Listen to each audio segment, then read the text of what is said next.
Texas Political Action Committee is looking to increase accountability in the justice system. Grassroots America, We the People, has teamed up with Texans for judicial accountability. They're also working with State Senator Brian Hughes of Mineola in this endeavor. KLTV7's Michael Richardson spoke with the group's leader to figure out what they're looking to achieve this session.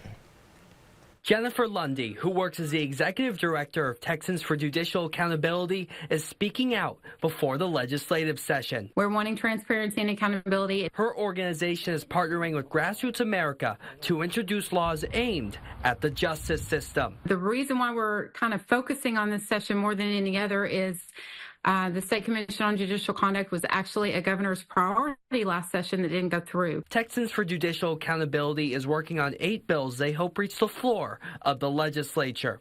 Lundy, a former court reporter, is prioritizing the Constitutional Oversight Restoration Act. That would repeal the Texas Commission on Judicial Conduct's appointed judicial panel system. When there is a complaint that comes through that the commission deems a complaint, they can cross it off. They can say, no, it's not. And they're not supposed to be able to do that. One law they are working on would mandate courtroom recording.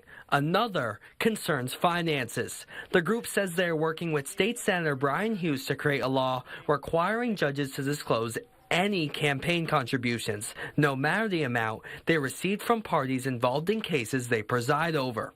Those declarations would have to be made within 5 business days. When a judge is taking a contribution to their campaign by a party that they have a case with, they are not having to disclose to the other party that they took that contribution. Michael Richardson, KLTV7 News.